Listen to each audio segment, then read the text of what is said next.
paru-paru adalah kondisi yang serius dan dapat menyebabkan komplikasi fatal.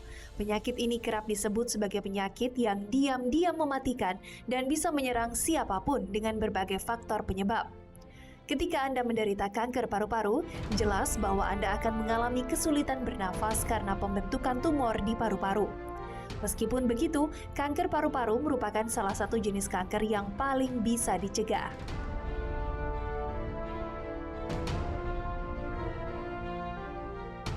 Pada tahap awal memang tak ada tanda atau gejala yang jelas, tapi kemudian gejala seperti batuk, kelelahan, dan penurunan berat badan mulai menghampiri. Makin awal diagnosis yang dilakukan, kemungkinan berhasilnya pengobatan juga makin tinggi. Jika Anda mengalami gejala-gejala serupa, Anda harus waspada. Kenali lebih dalam tentang kanker paru-paru dalam pembahasan Ayo Hidup Sehat berikut ini. Nah, tadi kita sudah melihat ya seperti apa kanker paru-paru dan ternyata susah untuk dideteksi dini. Betul. Ya. Nah, kalau kita juga akan berbicara nih ada dokter Dewi. Halo dok, selamat siang dok. Selamat siang Dokter Iya. Heka, Mbak Dita. Selamat siang dokter. Saya tuh penasaran banget nih. Apakah kalau misalnya kita batuk-batuk terus-terusan nih ya dok ya, terus nggak berhenti-berhenti, itu apakah termasuk gejala untuk kanker paru-paru atau tidak nih dok? Ya, memang kalau untuk banyak beberapa gejala ya untuk ke arah kanker, tapi awal seperti batuk yang tidak sembuh, kadang juga ada nyeri di dada, kita mesti waspada. Awal-awal kan orang tidak akan berobat ke dokter, pasti berobat mungkin minum obat sendiri. Obat atau nggak minum obat batuk, tiba-tiba merasa cuma batuk aja. Jadi kan berpikirnya jauh lah ke arah kanker. Kasus-kasus batuk banyak, kasus karena TBC, kasus asma itu juga sama keluhannya batuk. Tapi kalau udah diobatin tidak sembuh-sembuh harus difikirkan, apalagi ada faktor-faktor risiko yang lain gitu. Oke, jadi tuh kanker itu ternyata beda lagi ya porsinya itu. Nah, itu bisa jadi kayak Jadi batuk ini memang bisa jadi gejala kanker paru dok. Ini fakta atau mitos? Ya, itu adalah salah satu gejala. Gejalanya. Salah satu gejala kanker paru. Jadi Ya. kalau batuk udah diobatin tidak sembuh-sembuh perlu difikirkan. Nah ini dikatakan batuk yang tidak kunjung sembuh, berapa lama dok batuknya? Ya. Jadi contoh untuk TB saja kita pakai evaluasi 3 minggu. Nah, untuk TB, untuk kanker juga sama. Jadi tetap kita evaluasi, udah diobatin paling sama dokter dengan antibiotik, tidak sembuh, obat alergi tidak sembuh, perlu difikirkan. Apalagi itu tadi saya sampaikan ada faktor risiko seperti perokok dan lain-lain. Jadi artinya masyarakat harus tahu dok ya bahwa kalau batuk yang betul. tidak kunjung sembuh, hati-hati nih. Mungkin bisa gejala yang lebih serius ya. Tapi nah ini kan biasanya Dita ya, kalau perokok dikaitkan dengan kanker paru kanker ya. paru-paru. Jadi bukan hanya perokok saja nih dok ya. Apa mungkin katanya itu penderita perokok pasif itu jauh lebih resikonya lebih tinggi daripada perokok aktif. Ada yang bilang seperti itu, itu beneran nggak sih dok? Ya, jadi kalau rokok itu ada kalau kita bayangin udah ada rokok lah ya. Itu ada asap utama. Jadi ada asap sampingan. Asap utama tuh hasil pembakaran yang dihisap oleh pasien tersebut itu asap utama. Sedangkan pembakaran dari cerutunya atau dari rokok itu namanya asap sampingan. Udah jelas kalau misal saya perokok, Mbak Dita atau Dokter Heka samping saya lah sebenarnya yang merokok lebih banyak karena menghisap asap utama dan menghirup lagi asap sampingan. Jadi sebenarnya resiko tetap pada orang yang perokok paling besar. Paling besar tetap pada perokok aktif ya. Nah ini tentu berkaitan juga dok ya dengan yang fakta atau mitos yang mengatakan bahwa kalau sesak napas, sering sesak napas ini sudah sengal bisa menjadi gejala kanker paru. Ini fakta atau mitos? Ya, itu fakta karena sesak nafas seandainya masa tumor itu menghambat atau menyumbat saluran nafas yang utama pasti akan ada keluhan sesak nafas. Kita dengan 2 paru kanan kiri jalan nafas utama tergantung lokasi tumornya. Kalau atau kanker ya dalam hal ini. Kalau benjolan tersebut atau tumor tersebut menghambat jalan nafas utama, dia sesaknya lebih awal. Tapi kalau di bawah-bawah di pojok-pojok keluhannya biar lama. lebih jelas dok masyarakat kita perlu lihat dok seperti apa nih yang dikatakan tersumbat. Kita bisa ke plasma dok. Ya jadi tadi dokter bilang bahwa tersengal atau sesak napas bisa terjadi karena ada sumbatan. Nah ini bisa dijelaskan dok bagaimana sumbatan itu bisa menyebabkan sesak nafas. Ya, seperti kita lihat di sini ada massa ya, ini adalah massa tumornya. Jadi yang terkena tumornya itu bagian mana nih dok? Tumor itu bisa dia ada di jaringan paru, di pinggir-pinggir, bisa juga di tengah, lebih sentral istilahnya. Nah, tergantung lokasi tumornya. Jadi bisa di mana-mana dari seluruh paru tersebut. Jadi tergantung lokasi sehingga menentukan kapan pasien itu mulai ada gejala, mulai muncul keluhannya dan gejalanya. Jadi tergantung posisi atau lokasi tumornya. Dan misalnya kalau kita lihat kalau misalnya ada terjadi sumbatan yang ada di tengahnya itu apa dok? Saya kurang tahu. Ya, di saluran nafas utama. Saluran nafas utama itu juga mungkin. Itu termasuk kanker paru-paru juga. Iya. Ya. Oh, dan itu terasa sesak tersesak nafas ya, kayak seperti nyeri apa sih dada dok? juga Ya. dok ya. Tidak, nafas tidak lega. Kayak kita saat ini yang bisa beraktivitas, alhamdulillah gitu, itu artinya tidak ada hambatan di saluran nafas utama. Atau kalau misalkan ada tumor, dia belum mendesak nih, belum sampai. Iya. Bayangin kita saluran nafas itu seperti pipa. Bayangin kalau pipa itu ada yang mendesak di jalan nafas utama, pasti nggak nyaman.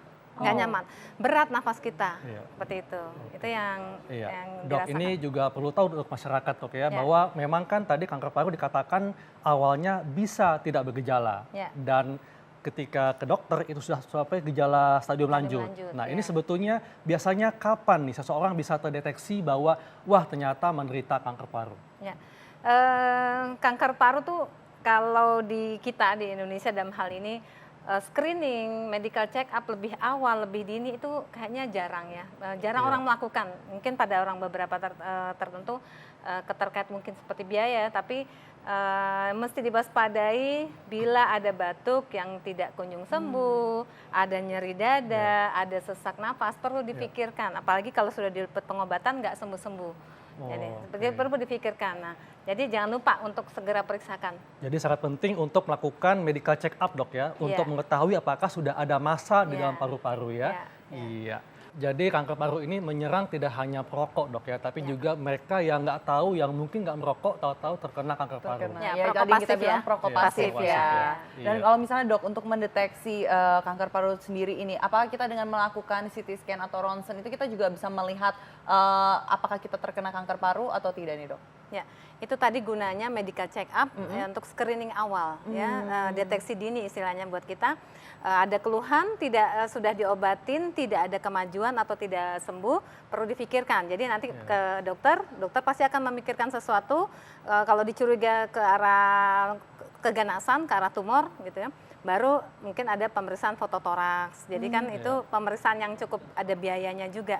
Sehingga biasa kasih obat dulu, nggak ada perubahan, fototoraks. Nanti dari ronsen dadanya ada sesuatu misalkan nodul dalam hal ini, baru ditindaklanjuti dengan CT scan toraks. Namanya tadi disampaikan juga kita kalau bagian paru tuh ada bronkoskopi, masukin alat ke dalam, lihat ke dalam saluran nafas, mau dilihat ada nggak masanya, nah ada nggak tumornya, mau dicetik sedikit. Ya, dok, ini kan kanker paru kan dia masanya bisa di dalam paru-paru, tapi di masyarakat ada juga fakta mitos yang mengatakan bahwa kalau ada perubahan suara, ini merupakan gejala dari kanker paru. Ini fakta atau mitos, dok? Ya.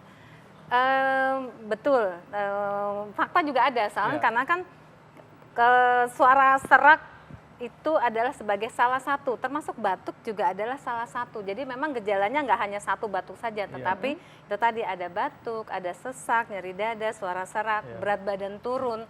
Jadi yang diet jangan dipikirkan bahwa dia turun karena diet ya, bahkan atau mungkin dia kurus karena sesuatu ya dok ya. Turunnya drastis sih memang. Turunnya drastis sekali. Oke, berarti ini fakta atau mitos nih dok? Fakta.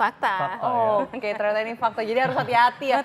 Tapi contohnya untuk perubahan suara ini atau menjadi sengau suaranya atau ada menjadi lebih berat atau seperti apa nih dok perubahan suaranya? Suaranya serak, tapi itu tadi tidak selalu hanya satu gejala, pasti ada gejala lain. Oh, ada gejala lain. Jadi bukan hanya untuk perubahan suara saja, tapi ada gejala lainnya juga ya dok ya.